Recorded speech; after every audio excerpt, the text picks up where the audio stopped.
Ladies and gentlemen, this is the 12th and final round. Right hand, Golovkin steps in and down he goes again. Unbelievable. Mayweather makes him pay. What a rookie mistake. A sensational left hook by De La Hoya. It's facts. I'm the best. You know what I mean? Sometimes I don't want to believe it myself, but it's the truth. I'm the best. I'm going to show you how great I am. From Southern California, this is the Last Round Podcast. 49, Mike. We're almost at half of 100. Technically, we are over 50 episodes because of the bonus shows, but we count the full episodes that we do in studio, obviously, as the number of episodes. Because if you look on like Apple Podcasts and all the lists, like the number's actually higher because of the bonus episodes. A little off, I guess. A little off. So it's a little off. But all of high quality, top class podcast. Thanks again, guys, for listening to the Last Round Podcast. I'm Danny Z with my co-host right across from me, Michael Shepard. Episode 49. It wasn't that crazy of a weekend in terms of fights this past weekend, right? There was some news, obviously, in the last week.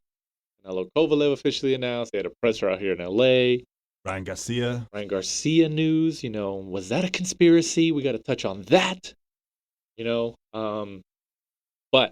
the moment of the week, that's right, he's back, and he's going for that pound for pound number one spot. That's right, El Perro Alfredo Angulo gets the split decision win over Kid Chocolate Peter Quillin. All right, who saw this coming? Not me and you. Who saw this coming? Abel Sanchez, maybe? Man, did you see him? Did you see Abel Sanchez in the back when they were announcing the decision?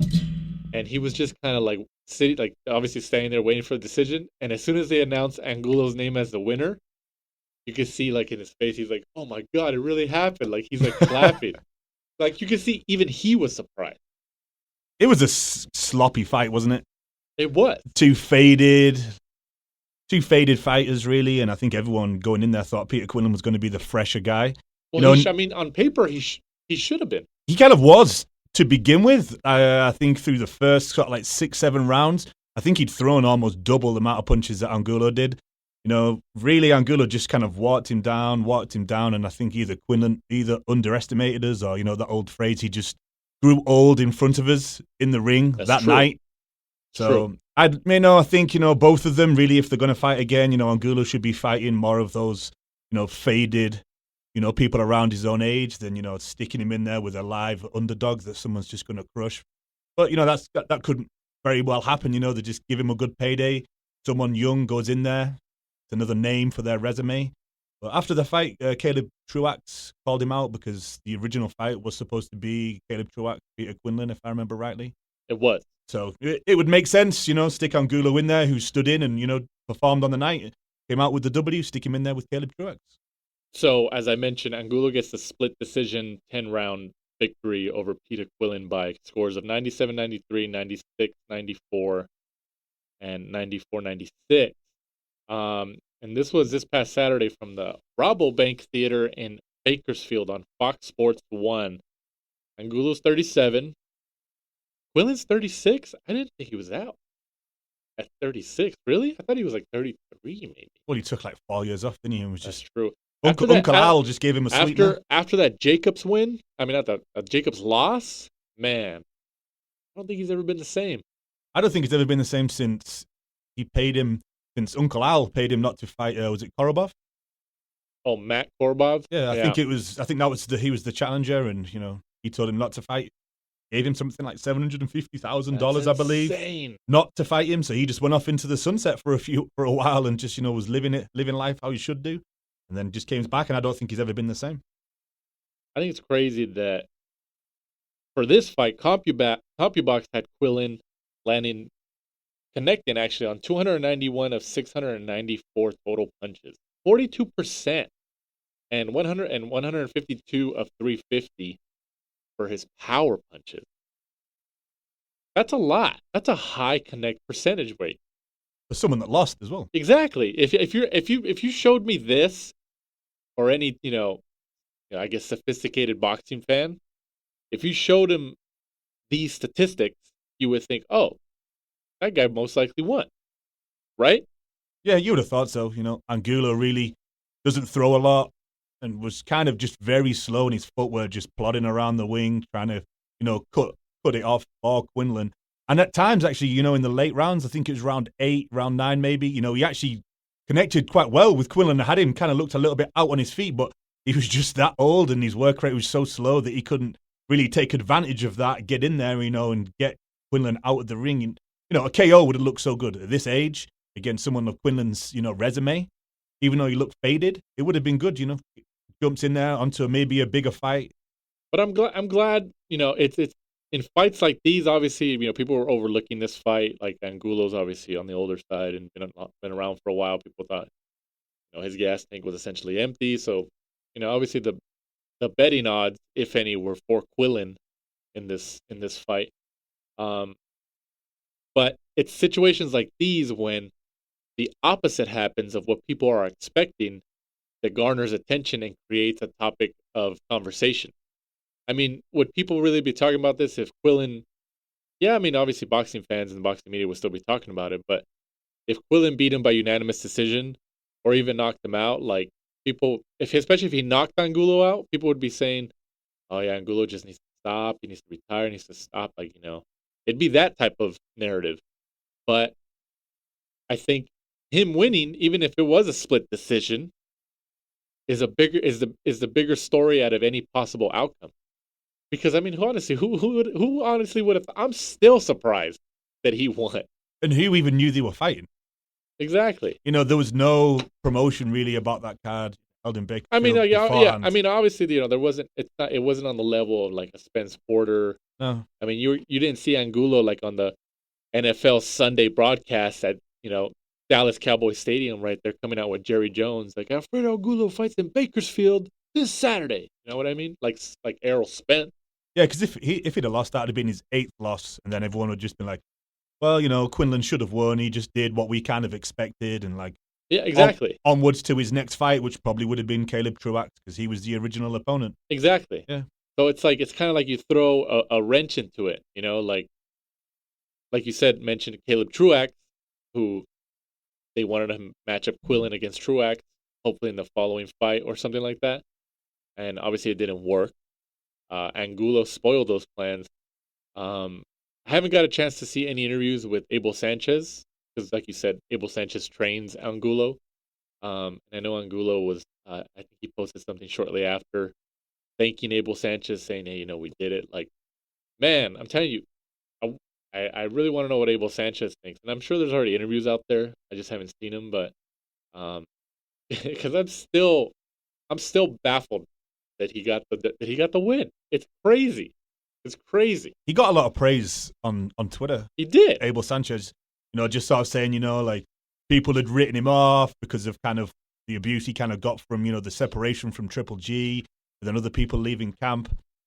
Andy Ruiz being another one who left camp. So, but I don't think, and kind of sidetracking on the Abel Sanchez thing, just because like he lost like a big fighter like Triple G, and he also lost. Who else did he lose? Ruiz left. He used to train with Abel Sanchez.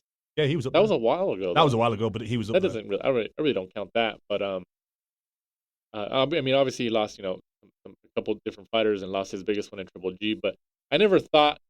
I think people saying that Abel Sanchez lost it, he wasn't he's not the same trainer anymore. He doesn't have it. I think that was a false narrative. It doesn't mean he sucks. Like, he's still talented. He can still train world champions. And then people saying like, oh, Abel Sanchez still got it because he got Angulo to win. Like, he trained Angulo like good enough to win. Like, no, like I don't think he ever lost it. He's still a good trainer. Like, it's not. I don't think like. I mean, reportedly, the whole Triple G situation wasn't really about like training techniques. It was about money, and obviously, like, Triple G leaving and them splitting apart, they kind of talked smack about each other, saying, "Oh yeah, I never trained like this. Now that I'm training with Jonathan Banks, I don't know why I never trained like this." Like, I mean, I think I think it was a cool moment for Angulo, getting the W. You know, like, I mean, obviously he's gonna fight again. They're gonna offer money to find Caleb Truax. He's gonna make a bigger paycheck. But man, honestly, if I was him, I'd be like, man, I'm gonna retire now. I'm cool, going off on top. You know, like, I don't know, but you could tell that he was really happy in that moment when he got his hand raised and his name announced, which was cool to see. So I'm telling you, man, I'm at a loss for words here. I can't believe in 2019, almost 2020, we're talking about Alfredo Angulo, El Perro Angulo, getting the W over. I mean, I know Peter Quillin hasn't been the same for the last couple of years, but I don't know, man. I have nothing else to say about it because I don't know what to say. Onwards and upwards for Angulo. Anyway, he's coming for that pound for pound #1 spot. In a crazy world, in this crazy world that we call boxing, Angulo could win his next 10 fights, beat all these contenders, crack the pound for pound top 5. Who knows? Who knows? Crazier things have happened. As long as he fights, people, like I touched on, like in and around his age, you don't want to be throwing him in there with some live dogs, just getting him knocked out. You never know, man. This could be a big confidence booster. I mean, what was this, a middleweight fight, right? Was it 160? I think so. I mean, you never know. He's like, hey, give me another shot at Canelo again. Let's do it. All Mexican showdown. Estadio Azteca in Mexico, 120,000 people. You never know. Canelo Angulo, the rematch. Hey, I threw it out there, so if it happens again, highly unlikely. But who knows, man? Who knows? So, what else did we have on that day? Oh, was this a co-main? Thomas Dulorme gets the 10-round unanimous decision over Terrell Williams. Puerto Rico's Dulorme, 29 years old, was once a hot prospect before being stopped by Carlos Abreu back in. Is it Abreu or I thought it was Abreu? I just always assumed it was Abreu, but I guess not. That was in 2012. Did you get a chance to watch that fight, Dulorme? I saw some stuff on Twitter about it, but I didn't actually catch it.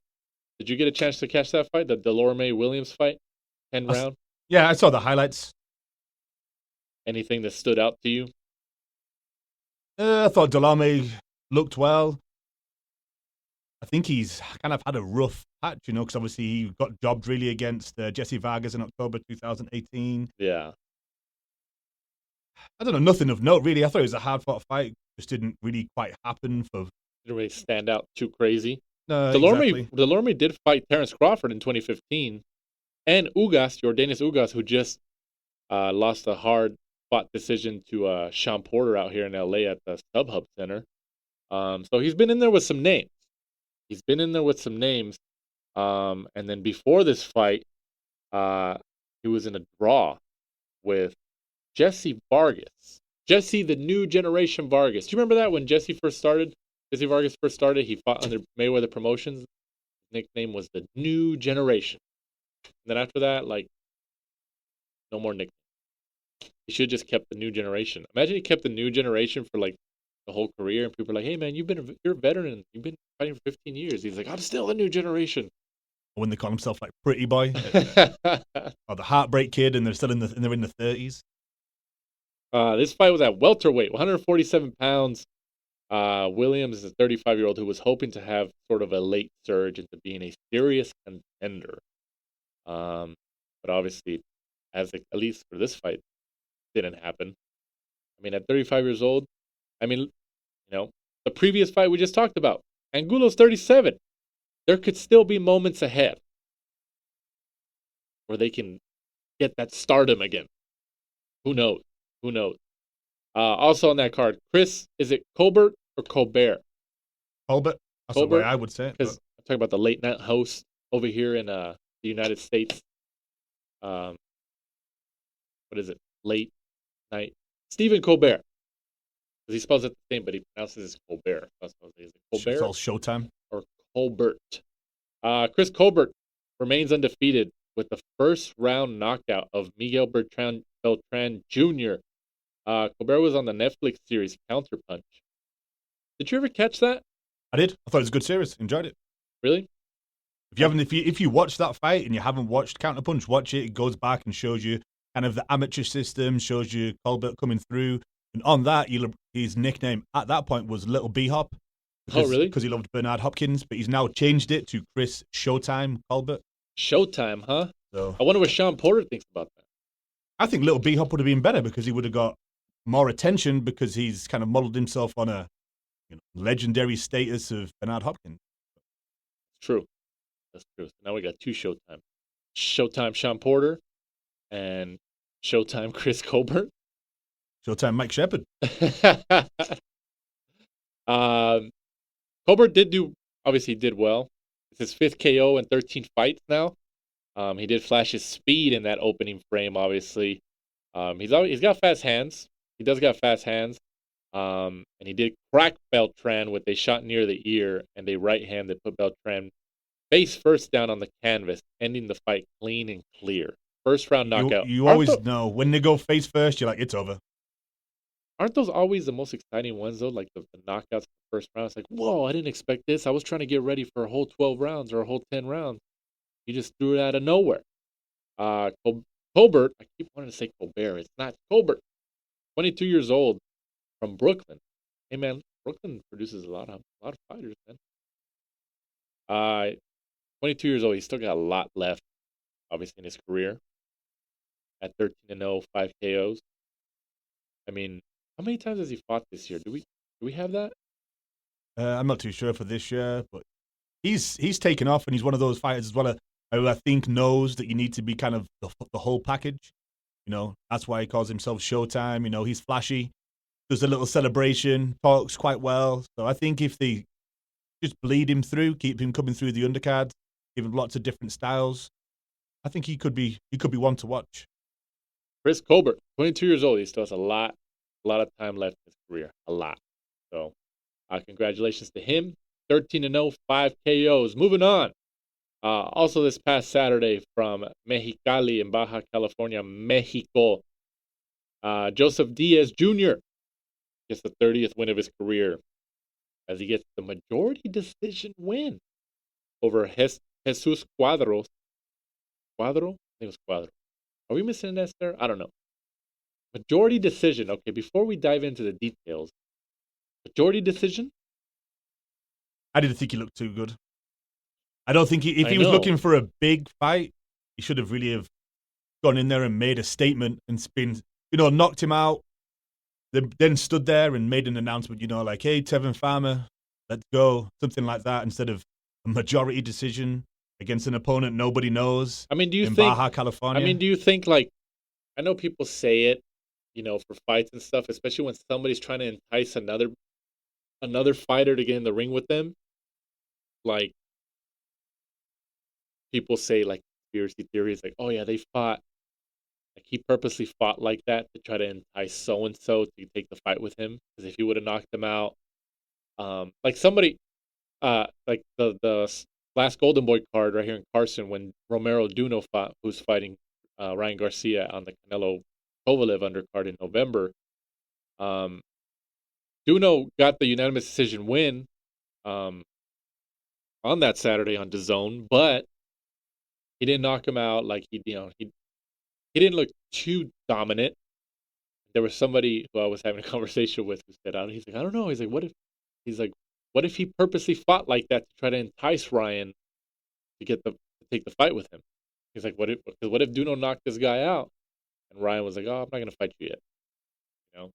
Do you think maybe, because obviously everybody knows, every boxing fan knows that Diaz has had a tough time landing a big fight. Ever since his loss to Gary Russell Jr., he's had a tough time getting these big names. I mean, what do you think? I don't know about the conspiracy theory. I can see why people say that, because if he goes in there and blows out Jesus Cuadro, then Tevin Farmer might think twice about fighting him, being like, I don't know whether I need it, but to me personally, I think he should have, it's not his fault. Maybe he just chose the wrong opponent on that time.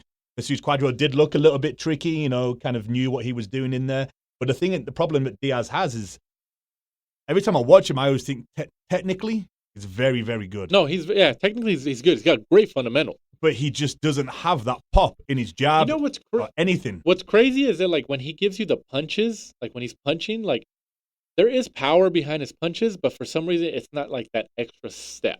It's not that one where you look at it and it's like, hey, back the fuck up. You know what I mean? Like, yeah. He doesn't flash a jab out there that connects, and then someone's kind of like, you know. Yeah, but you're right though. He's got good boxing ability. He's got great fundamentals. Oh, if he had some power behind him, his boxing fundamentals, he does everything very well. Yeah, you know, he mixes it up. He's got good footwork, just everything. But he just doesn't seem to have any power or any flashes of brilliance, or you know, like he doesn't jump on the opponent when you kind of think like, oh, he's caught him. He looks a little bit out on his feet. Yeah, you know, he's just happy to go through the motions, you know, pick up rounds and then just win decisions. Yeah, like when he fought Gary Russell in Maryland, mm-hmm. That was on Showtime, I think. Even though Gary Russell did decision him. I mean, obviously Russell was the faster fighter. I mean, Russell's faster than a lot of guys in that division, especially. Diaz was still getting in some good shots. His body work was obviously better than Russell's on that night. It's just Russell was just too fast and was connecting more because of his speed. But Diaz still fought well as he could have, you know, in trying to adapt to Russell's hand speed. But you're right though, in terms of like that power, like it like when you watch him, you think like, okay, you know, he's got those punches hurt, but like he for some reason he doesn't have that next level power that's like you said, like back up. I mean, like, you know, did he take it easy on this guy? Did he take this guy for granted? Because he's trying to entice a Tevin Farmer or something like that. I mean, the Tevin Farmer fight can obviously be made because they're both under the zone, you know. So, I mean, honestly, like I'd rather see Diaz Farmer, and you know, I'd rather see Diaz Farmer as a co-main for Canelo Kovalev, but I guarantee you, because Farmer is technically a matchroom fighter, and Diaz is obviously a Golden Boy fighter, even though they do fight under the same network as the Zone, which is obviously makes it easier to make, they still have two different promoters. Do you think that if they were both under the same promoter, let's just say Golden Boy or Matchroom, okay, let's just say they were Golden Boy. Let's just say Tevin Farmer was a Golden Boy fighter as well as Diaz. Would that be a co-main Canelo Kovalev for the title?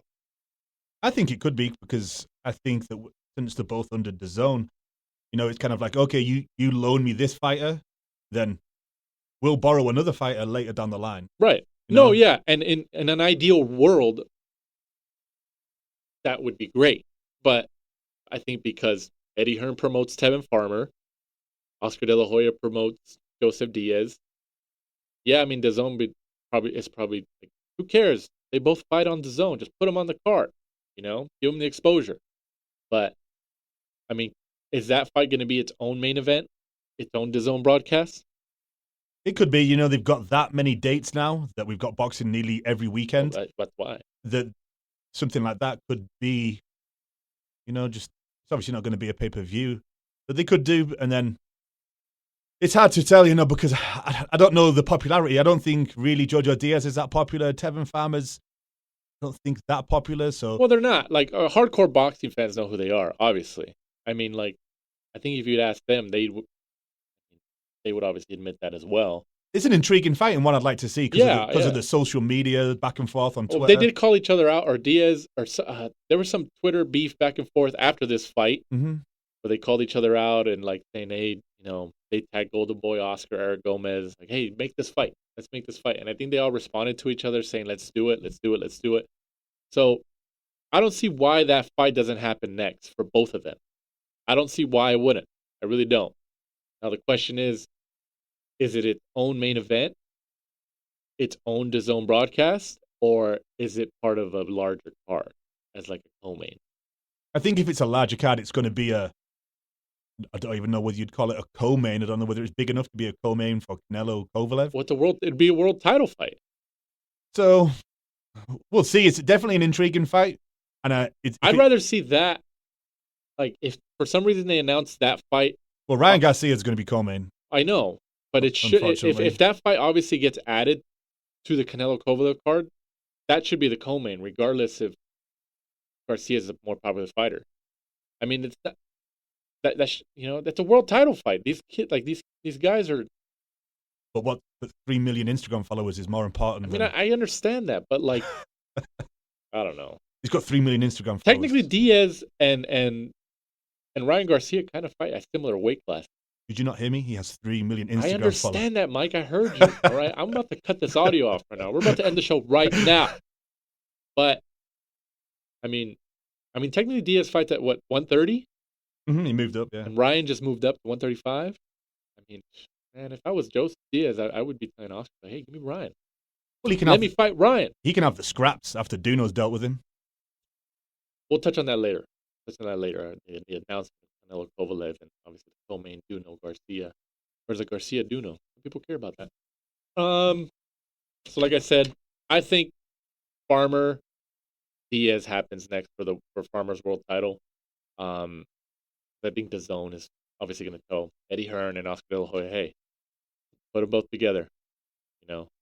Let's stop waiting. Let's put them both together and see what happens. And then quick prediction: who wins that? I think Tevin Farmer. I think it's the same problem that Diaz doesn't have the power to back him up, and I think Farmer eventually just gets used to the Jojo Diaz's style, and I think eventually he'll work him out, and I think over 12 rounds he'll take it. The problem is that those two, neither of them really have much pop, so I think it's going to be a 12-round fight. Probably. Cancio's right there too, and he's a Golden Boy fighter. So Diaz beat him in 2016. Well, he's scheduled to come back November against Alvarado. Yeah, Rene Alvarado out here in Fantasy Springs in Indio, California, the Coachella Valley. So we'll see about that. But Farmer Diaz has to happen next for both of them. Like and obviously the zone wants it. So that should happen next. There's no reason for them not to go against each other. All right. So this Saturday, from the Staples Center in downtown Los Angeles on Fox pay-per-view on the undercard, this is actually the co-main event of the Sean Porter and Errol Spence unification matchup. The co-main event between Anthony Dirrell, who holds the WBC super middleweight title, is going up against David El Bandera Roja Benavidez, who's actually on the line right now to speak to us here at the last round. Thanks for jumping on, David. We appreciate it. Thank you guys for taking the time out, for reaching out and giving me this interview. I'm just very excited. September 28th is going to be a big day in my career, and also my life. I got a lot of people supporting me. Feels like I'm fighting in my backyard in Los Angeles, California at the Staples Center. So it's like a dream come true fighting there. I've always wanted to fight there my whole life. So, I'm basically looking to steal the show and getting my world title back. You're looking to become the youngest two-time world champion in the super middleweight history? Yes, sir. So it's a big deal for me. There's a lot to be when I win this title, there's gonna be a lot. I'm gonna be in the history books again, and also back in the mix, becoming a champion. Anthony Dirrell is a great fighter and he's never been knocked out. So, I'm looking forward to being the first person to knock Anthony Dirrell out.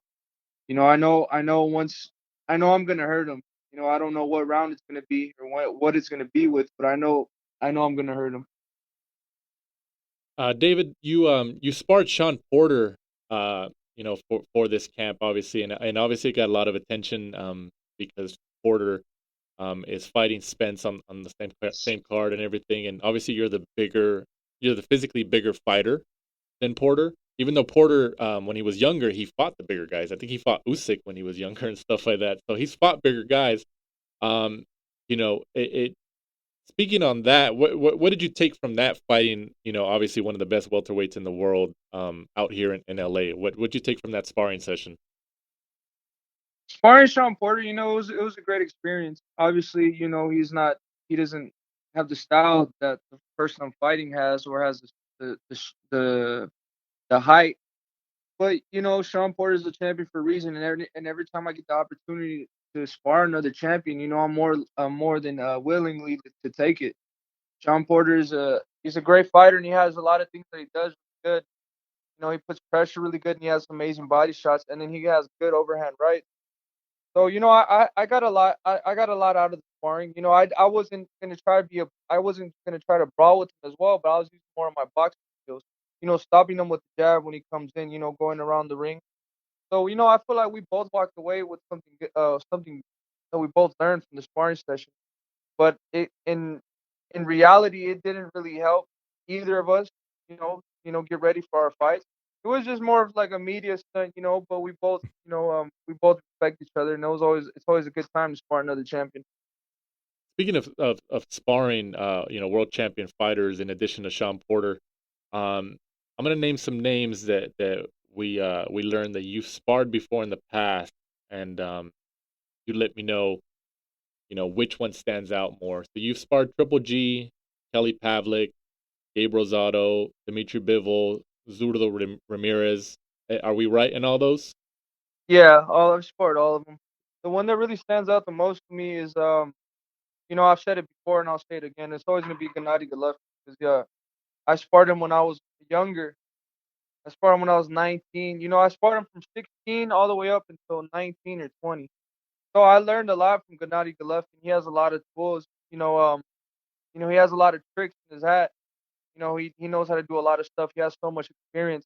So I feel like that was the perfect time to spar him. When I was getting older, because he just taught me so much. Ring generalship, how to use defense with great power punches like that, and also he taught me a lot. How to think, how to set shots up. But all those other fighters I've sparred, they're all great. They're all great fighters. They're all really good. They're all really all of them are really good, basically. So it was a pleasure to spar all of them. Did you spar? And I don't know if this is true or not, because we were researching, your obviously your history before. But did you spar Chocolatito as well? Not Chocolatito, I sparred Kid Chocolate. Kid Chocolate, okay, because there was something that we read that I think they wrote Chocolatito Yeah. that you No, sparred him, but I was like, no, that's wrong. It's way too small. Okay, That's what we said. We wanted to clarify that because there was something that we read and it said that. So I was like, I know, there's no way there's no way he So did maybe in a running race he raced him. that. Yeah, no, that never happened. It was Kid Chocolate. It was Kid Chocolate. And speaking of Kid Chocolate, what'd you think of this past Saturday? Angulo obviously got the split decision win over him. What'd you think about that when you learned about that decision? It was a really good fight. It was something a lot of fans didn't expect. Something a lot of fans didn't expect. I thought Kid Chocolate. I mean, yeah, Kid Chocolate was gonna knock him out. In the early rounds, but Angulo showed a lot of heart. He's been working with Abel Sanchez. So I've trained a lot of times up there in Big Bear, so I know exactly what type of conditioning he was in. But I just still feel like Kid Chocolate should have been able to put him away. But it's sad to say, but maybe Kid Chocolate should just hang him up. He's not the fighter that he once was. Um, but hats off to Angulo as well. Never giving up. A lot of people counted Angulo out. 'Cause he just hasn't looked the same in his past performances. But I had heavily favored Kid Chocolate, but Angulo took the victory. But it was a good fight. It was a good fight for the fans. Do you think that Jacobs, when he lost to Danny Jacobs a couple years ago, do you think that really, affected him? Because it seems, at least to a lot of fans and a lot of media pundits, that Kid Chocolate's never really been the same type of fighter that he was before he fought Danny Jacobs. I mean, I don't know. You mean he's his own person? I can't speak for another person. It seems like it. It seems like that's the case. But a lot of people they don't know. Can't really say because sometimes a lot of people go through a lot of stuff in their life. It's not just about the boxing. Sometimes he could have been going through something else. I know he took a lot of time off, and probably that affected him. And he just took that fight at the wrong time. But I think it was maybe the thing that messed him up most was the inactivity because he took a while off after he fought Jacob, didn't he? Yeah, he did. And he's already a little bit older, so maybe it could have been that. But I know Kid Choc. Well, I've known him back then, and I just wish nothing but the best from him. But I don't know. Maybe he should get one more fight, and if it doesn't go his way, he should maybe hang him up because he just doesn't look the same that he once did because he was an animal back then when I used to spar with him a long time ago. So he doesn't really look the same anymore. David, in my research, I saw that you sparred 16 rounds with 4 different guys. I think it was last week to adapt to 4 different styles. Yeah, we did that. We did that 2 weeks in a row.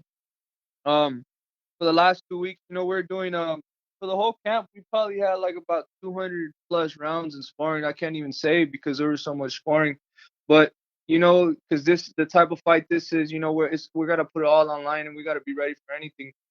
So, I told my dad, let's get 4 different fighters, top line fighters, and let's put them in 4-4-4. Another guy fresh, fresh guys back to back. And, all of them, they had a little bit different styles. Some of them were had a lot of speed. Some of them were power punches, you know what I mean? I always had every fighter that would spar they'd put me in with, I had to reset my own style and, kind of adapt to their style. I feel like this fighter that I'm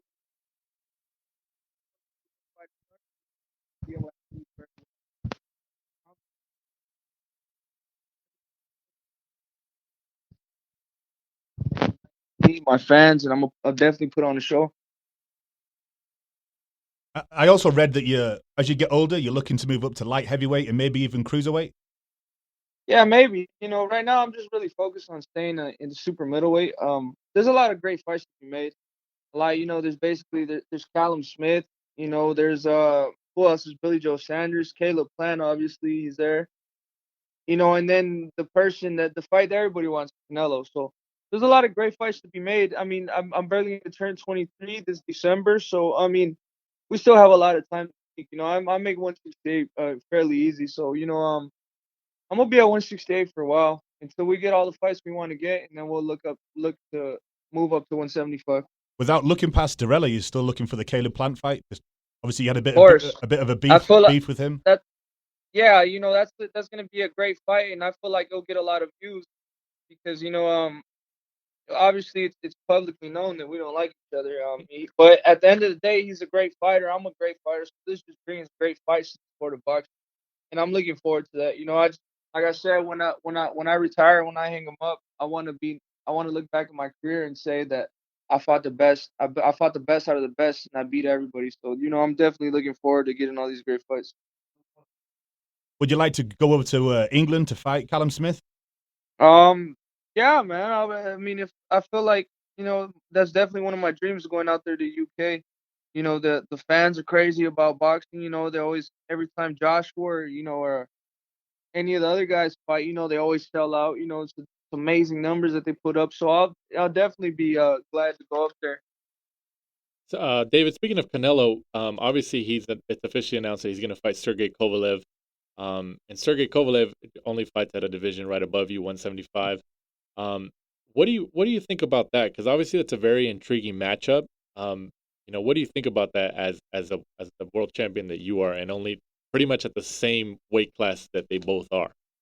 I think it's gonna be a great fight, no matter what happens. There's a lot of, when both fighters have that type of power, somebody's gonna get hurt.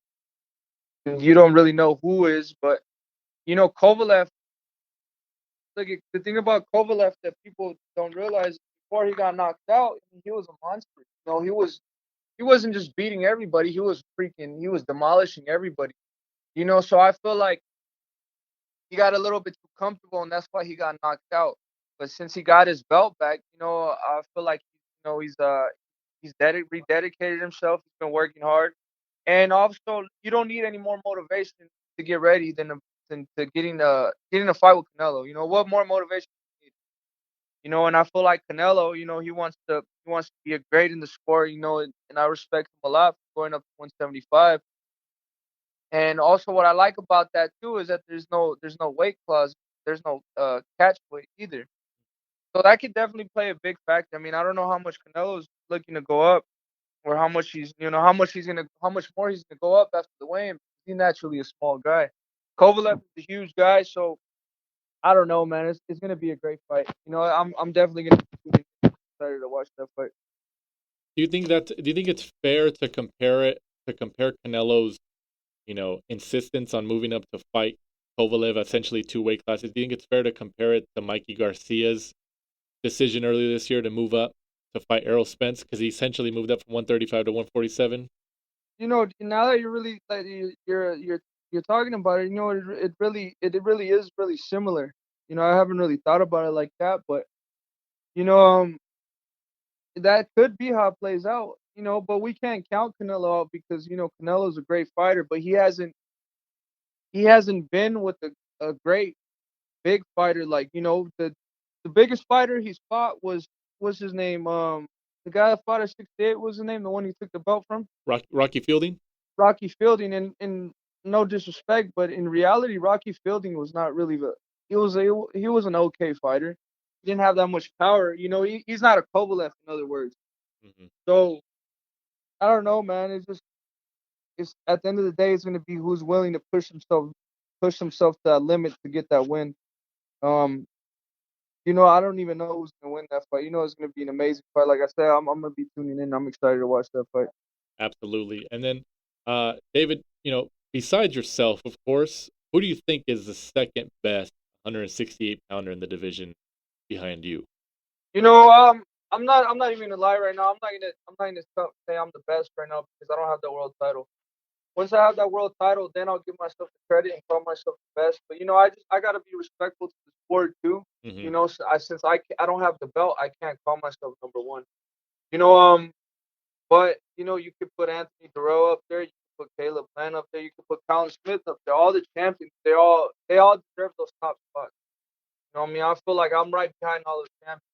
And until I get my belt back, then I can, rearrange the rankings. But I'm gonna be respectful to the sport of boxing, and I feel like I'm underneath those guys. And that's what keeps me motivated, because I'm not gonna lie to myself. I'm not gonna say that I'm number one and I don't have the belt. Until I get the titles, then I'll give myself the proper rankings. But that's what keeps me motivated right now. Getting the belts back, or getting all these belts, and then being the best. I'm glad you said that, because the reason I phrased it that way is because we've had other guests before who, we ask like who's the best at their division, and they say, well, it's me. So I always learn to say, okay, besides you, who's the second best? But you're the first person who's ever been on the show to say like, oh no, I'm not the best. Like I don't have a belt. So, I think that That was was basically, you just gotta. It's like being in the NBA, and the team that doesn't have a championship, they're saying that they're the best. You know what I mean? Obviously, I feel like I'm the best. I feel like I'm the best, but the rankings say otherwise. I got to be respectful to the sport of boxing. And until I win all these belts, when I beat Dirrell, then I'll say like, I'm going to be the best. But until I get the belt back, I'll probably say I'm number 4, number 5, number 4, behind all the champions. Since we were talking about weight, David, we've got a good UK following, and I don't know how many of those fans are gonna, really know who you are. Could you just tell them the story about how you were 250 pounds or something like that when you were 15 years old? Yeah, when I was 14 years old, I had stopped boxing. I'd been boxing my whole life. Then my brother, he had went to Hollywood. I mean, he went to the Wild Card. He was about to sign. He signed a big deal when he was 17. So I was 14. You know what I mean? And I ended up gaining like almost 120 pounds. It was some crazy number. Now I looked at myself in the mirror one day. I'm like, God, man, like I don't even know. I don't even recognize myself no more. So by the time I get to California, I move with my dad. He agreed to let me move in with him, and I told my dad, I want to lose weight, and then my dad kind of like, it was a look of worry on his face, like we don't even know where to start. You know what I mean? But he would never tell me that I couldn't lose the weight. That's the thing I always respected about my dad. He always, no matter how hard the situation, he always said, there's still hope, and we could get it done. So I always had faith in my dad. You know what I mean? We got on a diet. We worked extremely hard, and I think in like a year we lost like about 120 pounds, some crazy number like that. And I got in good shape. And by the time at that time at 15 years old, I still had 13 years boxing. So I've been boxing since I was 3 years old. So I still had the experience there. So when I got to 15 years old, my dad said, you know what, we lost the weight. Let's go on to the next level. And he started putting me with all the professionals. Kelly Pavlik, Kid Chocolate, Gennady Golovkin. Then I met up with Sturdo.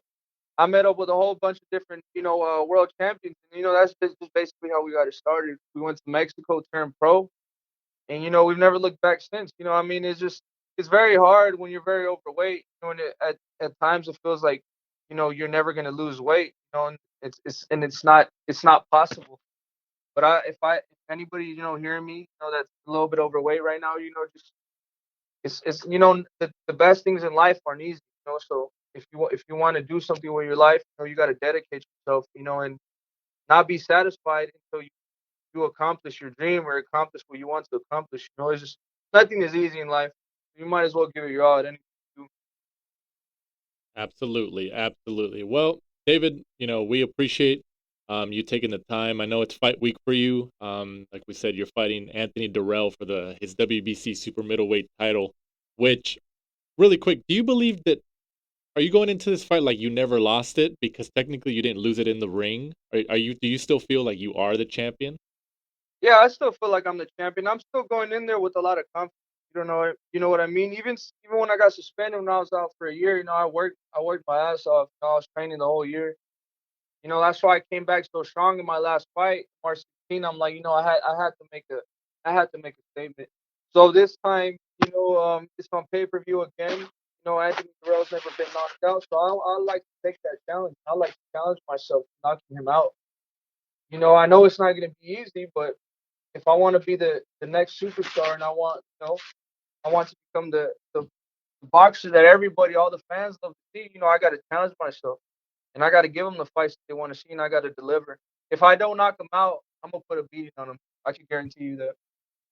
Well, on that note, we appreciate your time. Like we said, David, we'll let you get back to your evening tonight. And like I said, you fight this Saturday at the Staples Center in downtown Los Angeles on Fox pay-per-view as the co-main event to Sean Porter and Errol Spence unification welterweight world title clash. And then go ahead and plug your social media, anything you got upcoming. Of course, your fight this Saturday. Go ahead. The floor is yours, man.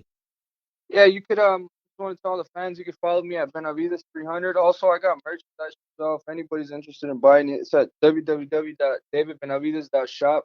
I got hats, I got t-shirts, I got hoodies on the way. So, if any of you guys wanna wear this to fight night, buy it, you can represent. And I also want to thank you guys for reaching out to us, me and my father, and giving us basically letting us tell our story. I really appreciate you guys a lot. So thank you so much. All right, David. Well, good luck this Saturday. Good luck in the world title clash against Anthony Dirrell. And like I said, thanks a lot for jumping on tonight, man. All right, yes, sir. Have a good night, guys. You too. Thank you very much. Let's give me a good fight, man. Those are that co-main between him and Dirrell, and then obviously the Spence Porter. A good fight. It should be a good fight. I think he'll win. And like we kind of touched on before the show when we were talking about it, he speaks really well, and he also understands the business. He understands it's show business. For such a young guy, too, he's only 22, right? 22. Mm-hmm. He's very self-aware of the sport, the business side. He's very self-aware. So, he understands KOs sell. 21 fights, 18 KOs. Yeah, he does. So, his team and his dad and all of them, they're all doing collectively, they're all doing a good job over there because, that's what you got to do. You got to know how to not just be able to fight and essentially entertain in the ring and do all that stuff, but you have to know how to do the PR side of things and the outside of the ring stuff. I mean, that comes with the territory.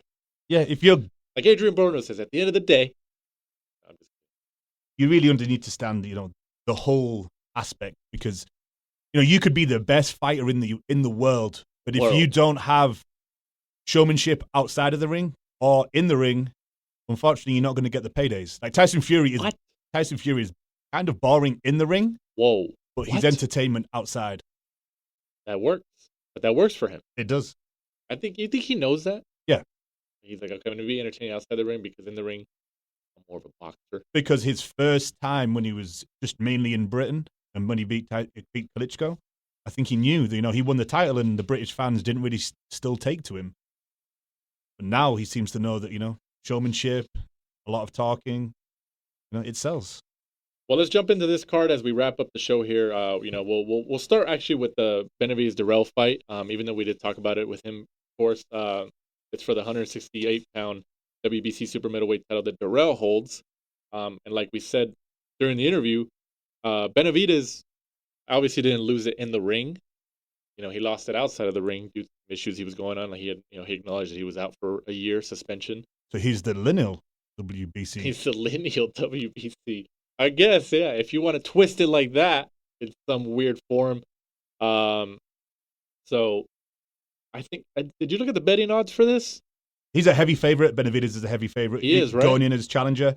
Well, at the end of the day, Anthony Dirrell managed to beat Avni Yildirim by a technical split decision to win the title, and Avni Yildirim got smoked by Chris Eubank Jr. Wasn't that like a Minnesota or something? Yeah, it was in Minneapolis. Yeah, the Armory or something like that. That's right. A 10th round cut due to a head clash in the 7th. So, he was kind of a title holder, really, just keeping it warm until Benavidez came back. Man. Dodged Callum Smith as much as he could, kept changing the rules, kept changing different things. So Callum Smith eventually went into the World Boxing Super Series because he couldn't get a fight with Dirrell. And he's really just holding the title, keeping it warm until Benavidez smokes him on Saturday. Man. If you want me to be honest. Man, don't say that in front of Dirrell. He's not going to like you, Mike. I'm not going to the fight, so he was. He's not going to like you. But I think, realistically, obviously Benavidez is the favorite. But I don't know if you caught the face-to-face between them, like the Fox's version of a face-off made like HBO. I think they both had like a little chip on their shoulder. To, obviously I think it's going to be a great fight. I think that as the co-main, like I mentioned, and then that, so obviously the Spence Porter, I think those are going to be action-packed. And obviously, like Benavidez said during his interview, that he wants to be able to get the KOs. He said in a previous interview that he wants to be able to get the knockouts, because obviously that's what people like. Mm-hmm. People like blood sport. That's what they like. So I think this fight ends in a knockout. I think seven. I think Benavidez smokes him. I think he doesn't go 6 rounds. Really? Yeah. I think 7. You say within 6, I say within 7? Yeah, I think maybe even quicker. 5, 6 rounds. I think he smokes him, yeah. Oof. Well, we'll see. I'm excited, though. That's an intriguing fight, though. And at 22 years old, I think it's a good setup as well, because I think Benavidez goes in and smokes him. And then I think he walks the walk. So I think he'll try and fight Caleb Plant. I think he would go over and fight Callum Smith. I think he's got a good chance of unifying it. Like you just kind of said, as long as the TV companies don't get in the way and stop the fight. Yeah, that's why. That would be a cool fight, though. Callum Smith, David Benavidez. A unification matchup? That'd be an awesome fight. The one before that, though, Caleb Plant, I think would be. That'd be the cool beef too. Between him and his brother. No, obviously that'd be a great fight too. But I was thinking about in terms of like followings. Mm-hmm. Benavidez is obviously Mexican American. Callum Smith is English. Imagine Benavidez traveling to the UK for that fight. I think that's we'd see twice. I think we'd see it in England, and then I think we'd probably see it again out here. Maybe LA. Honestly, because they're both title holders. Yeah. And Callum Smith, I believe, is actually the Ring magazine holder, I think. Lineal? But could be. So then I think we could see that in Liverpool and then back over in SoCal. Right. And then going to the main event, like we said this Saturday, the Staples Center, Fox pay-per-view. Errol Spence Jr., the IBF welterweight world champion, 25-0, goes up against Sean Showtime Porter. We got another Showtime, I told you. Chris Colbert is Showtime, but Showtime Sean Porter was there first. Sean Porter has a WBC World Welterweight title. Unification matchup. I know people are saying Spence. There's nothing wrong with that, obviously. Man. I'm leaning towards Porter here. Here we go. Yeah, the underdog is coming back. It's coming back. I am. I'm leaning towards Porter here. Do you think that Kenny, because he was in the corner a few times during Spence's amateur career, because he keeps saying he's we talked about that before we came on air. Like that he keeps saying, he goes, I know how he thinks. I know how he thinks. You know, he seems to think that he knows Spence better than Spence knows Spence. If you can follow that. You better say that 10 times fast. You're right, though. I think that's an X factor. You think that so? Kenny Porter obviously was, in his corner, has been able to see him, how he acts in the corner. That's. I mean, who else that Spence has fought has the experience like that? Mm-hmm. But I mean, if you look at it on paper, obviously Porter has fought the better opposition in terms of world class. I mean, I don't think you can argue that. It's not to say that Spence isn't world class. I mean, he is, but in terms of opposition across the ring, Porter has fought Danny Garcia, Keith Thurman, Kell Brook, Broner, Ugas. He just fought Ugas earlier this year. Lost to Ugas, actually. Yeah. You and a lot of people think that, but that was a tough fight, though. Spence has fought. He just fought Mikey. Kell Brook. So they have an opponent in common in Kell Brook. So, I mean, I don't know. What do you think about the common opponent then? Porter lost to Kell Brook. Spence battered Kell Brook. But they fought him at different times. Okay.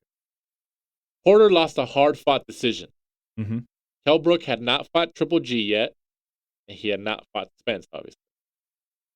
Spence, I'm not trying to take away from Spence's win, because Spence went over to the UK and took his belt. Brook at that time was still had some pop. Because Kell Brook still got his shots in that Spence fight. I think he still did good. Kell Brook, if I remember, was ahead on a few cards. It was entertaining before the injury. It was entertaining, so I think that was still a good fight. But you can't tell me that realistically, Kell Brook, if he would have fought Spence before he fought Triple G, that could have been a whole different fight. No, I agree. I think it could have been, because I'm sure having your eye socket, smashed in by Triple G, is going to affect you, subconsciously, going into fights. You may think that you're 100%, but I'm sure it's something that, you're going to always have in the back of your mind. So when you're getting punched in your face again, he's never really been the same since both of those. I think it did affect him. No, absolutely. I think he knows that too. I think he'd be the first one to tell you that. But I think they have a common opponent, but they fought the same guy at different points of the guy's career. Do you think this will be Errol Spence's coming out party? I think it should. I think people say that the Mikey one was his coming out party because it was a Fox pay-per-view, first pay-per-view, Cowboy Stadium. It was obviously a big fight. I mean, who knows? But this should be the coming out. If he can look, it's a coming out party as big as it can get if he knocks out Porter or he stops Porter, because Porter's never been stopped. He's only been dropped once. He's been dropped by Broner. Yeah, once. Out of everybody, he's been dropped by Broner, and he actually won that fight, but he was dropped by Broner like in one of the final rounds. But if Spence can actually stop Porter, Porter's obviously got a chin, he's rugged, he's tough, he comes in like a football player, he's had troubles with like headbutts and stuff like that. He's like in your face. He's like one of the toughest fighters in terms of like overwhelming you like to fight in the whole sport, which, just adds another layer to his skill because you have to deal with that. If Spence, and this goes vice versa. If Spence can knock out Porter or stop him, that's ridiculous. That definitely puts them like, okay, that's coming out party. But if Porter can stop Spence, if there's any stoppage, like I said, on any side, that's huge. That is huge. But I honestly think it's going to get to the point where Spence, even though he has said in previous interviews that he wants to knock him out, he wants to stop him. I'm not saying that he's not going to try, but I think he's going to see that Porter's obviously tough, rugged. He's obviously a world-class world champion, and he's going to revert to his boxing skills like he did with Mikey. It's not to say Mikey's the same as Porter, and Mikey doesn't have the same pop as Porter, obviously. But I think Spence is going to realize, like, okay, like this guy I can't knock this guy out because he's obviously ridiculously tough. So he's going to try to box him like he boxed Mikey and try to win on the card. Because either guy already, they have chin. What do you think Porter's going to do? Because in my mind, I think the rough, rugged football type of Sean Porter that you mentioned would be his best way to go about it. But in a previous interview I listened to this week, he was saying about, he's going to affect Errol Spence mentally, when he can't land the punches that he thinks he can land. So to me, that makes it sound like he's going to go for a boxing type of Sean Porter, but he tried to box Ugaz, and I think 90% of the people thought he lost that. And I don't think standing on the outside... Those Cuban fighters, man. Exactly, and then standing on the outside, because Sean Porter has little T-Rex-like arms, he's not going to be able to stand on the outside and box Spence, in my opinion. It's a tough fight, though, man. I think fighting him on his chest, like he does to everybody else. That's a tough fight. That's a tough fight. I understand people picking Spence and stuff like that. Like, I'm not saying that's wrong, but Porter has fought tougher opposition. Like, that's a tough fight. On his chest, though? You think he gets in there, head down, fights on his chest? He can't fight him from the outside. This is a tough fight. So who are you picking? Picking Porter. I think Spence, and I pick Porter. And I don't want to go too far in saying how, because I don't know, but I'm picking Porter. I think Spence, and I think that Sean Porter's that rugged. I think he makes it to the end, and I think we have a Mikey Garcia, like a 10-round, 2 unanimous decision to Spence. And I think he comes... If he stops him, though, like you said... I'm excited for this If fight. he stops him... I'm excited. If he stops him, that's a big, big statement to make. Either stoppage on either side is huge, regardless. And before we sign off, how many pay-per-views? Oh, good ending right there. What did Mikey Spence do? 350? 325, I think. Somewhere around there? I think it does less than that. I think agree. It does 2 to 250. Between there. That's the range I was going to pick. You can still pick it. Yeah, I agree. I think because, the Amir Khan was 150,000. Yeah. I think it does slightly more than that because of Benavidez. I think it's going to do more than that. I think Benavidez draws. Yeah. Oh, yeah. I think Benavidez is going to help draw, obviously. I think 2 to 250, I agree. Yeah. I'll say 215. 220. I'll say 220. But I don't think it's going to do more than Mikey spent. Because Mikey drew a lot right there. Was it? I think 2 to 2. Yeah. 200 to 250. I don't know. On that note, thank you for listening to this week's episode 49 of The Last Round. We'd like to thank David Benavidez, who fights this Saturday, as we said, on Fox pay-per-view against Anthony Dirrell for the WBC super middleweight world title. We'd like to thank him for taking the time out of his night and out of fight week, actually. It's fight week for him, for taking the time to jump on and talk to us for a few minutes. Mike, tell the listeners where to follow us. So we're at The Last Round 12 on Twitter and Instagram, and join us next week for the more fight reviews and previews. Check us out next week. Once again, I'm Danny Z. For my co-host, Michael Shepard, this is The Last Round. Thanks for supporting and listening to the show. Follow us at The Last Round 12 on social media. Rate, review, and subscribe. This is The Last Round Podcast.